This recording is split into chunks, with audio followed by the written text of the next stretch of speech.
For the past few weeks, there's been this thought experiment in the back of my mind that I want to share with you. What if we created a country on the blockchain? Let me explain. So there's many infrastructure projects in the blockchain space going on right now. There's EOS, Tezos, Ethereum is working on a more scalable version. There's Dfinity, probably a bunch of other projects that are working on this blockchain computer, meaning a machine or network or infrastructure that allows us to execute large-scale applications on a decentralized, fully transparent, immutable network. And because there's many projects working on this, it's quite likely that one of them will succeed within the next year or years. So one thing I like to think about is, what do we do once we have access to that technology? What do we do with all that computation power? What if that becomes available to us? And so at one point I thought, what's the biggest that we could build? And one of the biggest constructs or institutions in our lives is a state or country. So what's wrong with current states? Well, I think they're completely random and outdated. You're born randomly in any certain place, and that's where you receive citizenship. These nation states, or I like to call them infrastructure states, because that's really what they're based on, geographies and the infrastructure within those geographies. They were built hundreds of years ago when people didn't travel and there was no globalization and there was no way to connect with people from all over the world. Citizenship is extremely random, but shouldn't citizenship or being part of this community be based on your values and your interests? Years ago, that was exactly the case. You were born in one place,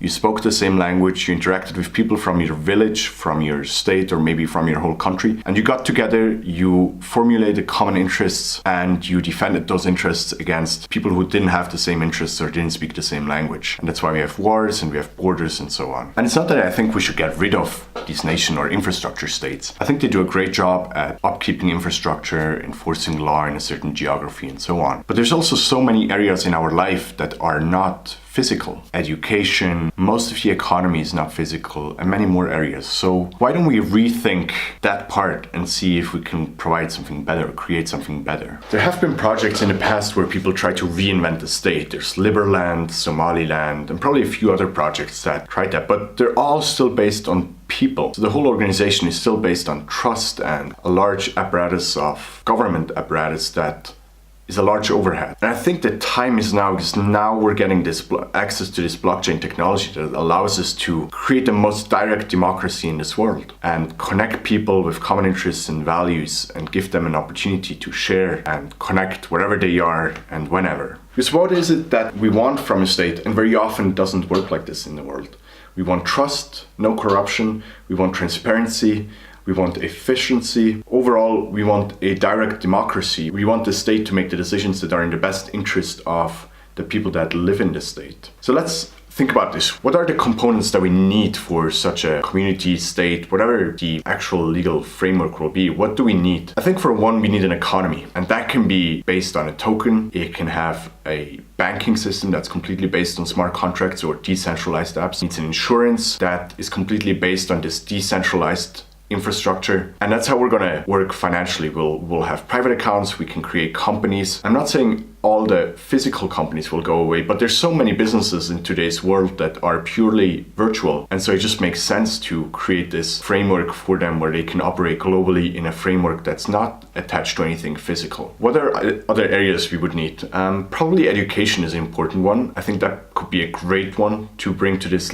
second layer state. The education system is also as random as citizenship nowadays. Think about it. You send your kids to that school that's closest to you, and it's randomly assigned to a class or a teacher based on which year your kid goes to school, right? But we all know teachers have a huge influence on our lives. So why are we trusting such a random process with such an important decision in our lives? While on the other hand, we have online courses that have been viewed and reviewed and refined by millions of people that we could use. They're perfectly fine to teach someone how to build stuff, how to understand math, algebra, computer science, and so on. Now, I'm not saying we should remove physical interaction with people. I think that's an extremely crucial part, but I think that can happen independently from a math class. That can happen in sports, or even if it's just community gatherings where people learn how to get along with each other, even maybe not just same age people with each other, but across different age bands. So I think it's a very interesting thought experiment to bringing this